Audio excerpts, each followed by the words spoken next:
Chapter 93, The Castaway. It was but some few days after encountering the Frenchman that a most significant event befell the most insignificant of the Pequod's crew, an event most lamentable, and which ended in providing the sometimes madly merry and predestinated craft with a living and ever-accompanying prophecy of whatever shattered sequel might prove her own. Now, in the whale ship, it is not everyone that goes in the boats. Some few hands are reserved called ship-keepers, whose province it is to work the vessel while the boats are pursuing the whale. As a general thing, these ship-keepers are as hardy fellows as the men comprising the boat's crews. But if there happen to be an unduly slender, clumsy, or timorous wight in the ship, that wight is certain to be made a ship-keeper. It was so in the Pequod with the little Negro Pippin by nickname, Pip by abbreviation. Poor Pip. Ye have heard of him before. Ye must remember his tambourine on that dramatic midnight, so gloomy jolly. In outer aspect, Pip and Doughboy made a match, like a black pony and a white one, of equal developments, though of dissimilar color, driven in one eccentric span. But while hapless Doughboy was by nature dull and torpid in his intellects, Pip, though over-tender-hearted, was at bottom very bright, with that pleasant, genial, jolly brightness peculiar to his tribe, a tribe which ever enjoy all holidays and festivities with finer, freer relish than any other race. For blacks, the year's calendar should show naught but 365 Fourth of Julys and New Year's days. Nor smile so, while I write that this little black was brilliant, for even blackness has its brilliancy. Behold yon lustrous ebony, paneled in king's cabinets. But Pip loved life, and all life's peaceable securities, so that the panic-striking business in which he had somehow unaccountably become entrapped had most sadly blurred his brightness, though, as ere long will be seen, what was thus temporarily subdued in him, in the end was destined to be luridly illumined by strange wild fires that fictitiously showed him off to 10 times the natural luster with which in his native Tolan County in Connecticut he had once enlivened many a fiddler's frolic on the green, and at melodious eventide, with his gay ha-ha, had turned the round horizon into one star-belled tambourine. So, though in the clear air of day, suspended against the blue-veined neck, the pure-watered diamond drop will healthful glow, yet, when the cunning jeweler would show you the diamond in its most impressive luster, he lays it against the gloomy ground, and then lights it up, not by the sun, but by some unnatural gases. Then come out those fiery effulgences, infernally superb. Then the evil blazing diamond, once the divinest symbol of the crystal skies, looks like some crown jewel stolen from the king of hell. But let us to the story. It came to pass that in the ambergris affair, Stubbs after oarsman chanced so to sprain his hand as for a time to become quite maimed, and temporarily Pip was put into his place.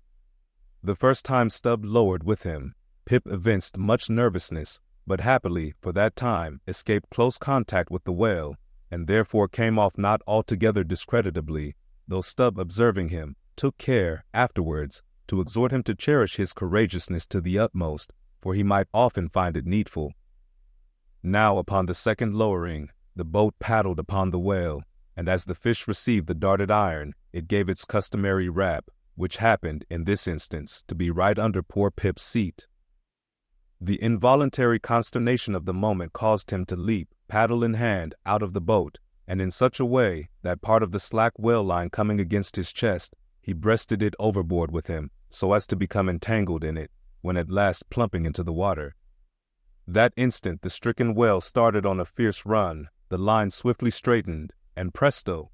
Poor Pip came all foaming up to the chocks of the boat, remorselessly dragged there by the line, which had taken several turns around his chest and neck.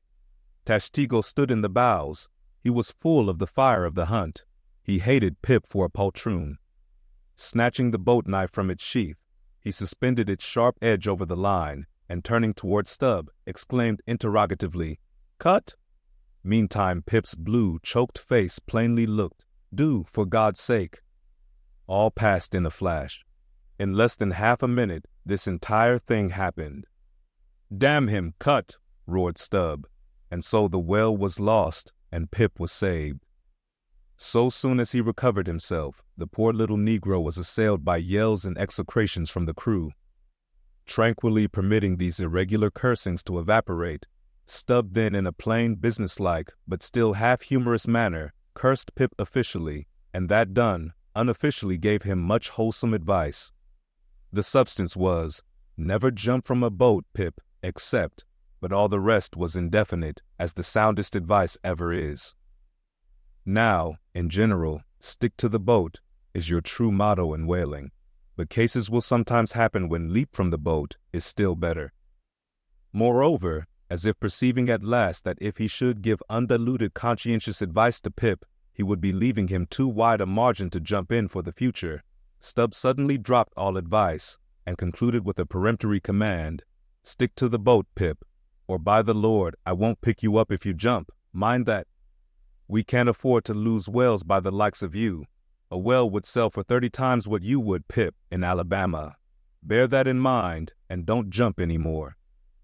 Hereby perhaps Stubb indirectly hinted that though man loved his fellow, yet man is a money-making animal, which propensity too often interferes with his benevolence. But we are all in the hands of the gods, and Pip jumped again.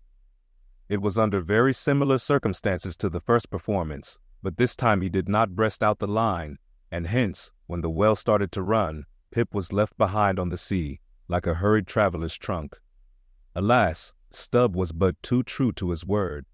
It was a beautiful, bounteous, blue day, the spangled sea calm and cool, and flatly stretching away, all round, to the horizon, like gold beater's skin hammered out to the extremist. Bobbing up and down in that sea, Pip's ebon head showed like a head of cloves. No boat knife was lifted when he fell so rapidly astern. Stubb's inexorable back was turned upon him, and the whale was winged. In 3 minutes, a whole mile of shoreless ocean was between Pip and Stubb.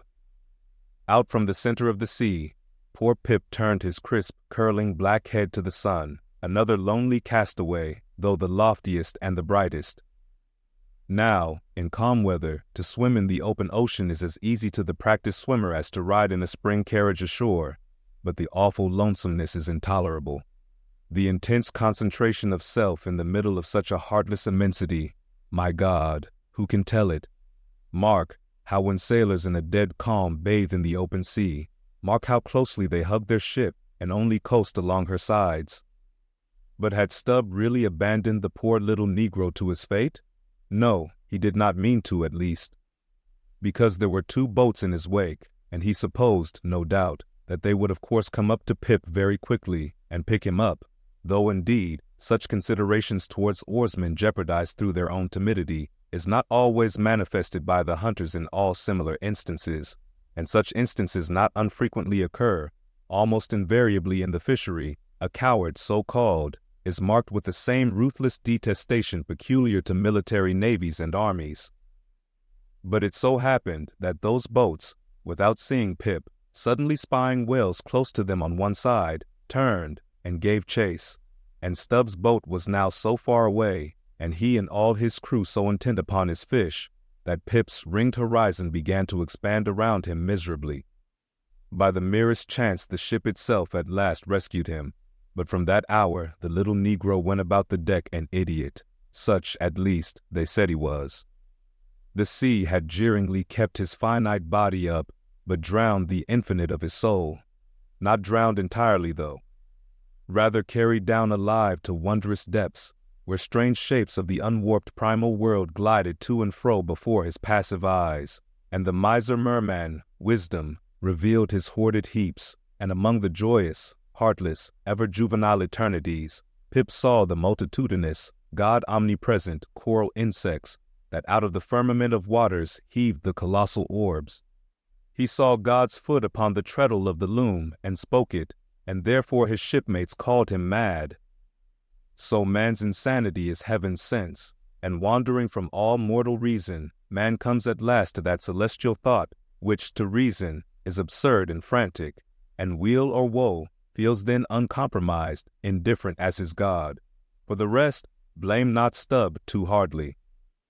The thing is common in that fishery, and in the sequel of the narrative, it will then be seen what like abandonment befell myself. Speed up your reading and enhance your memory with Moby Dick by your side. Choose the tactile joy of a physical book or the convenience of Kindle and discover a deeper way to dive into this classic. Pairing the audiobook with the text takes your understanding and retention to the next level. Ready to transform your literary experience? Check the link in the description and pick the perfect format for you. With EchoTales Audiobooks, Moby Dick awaits. Dive deeper, read faster, remember more. Get your book now.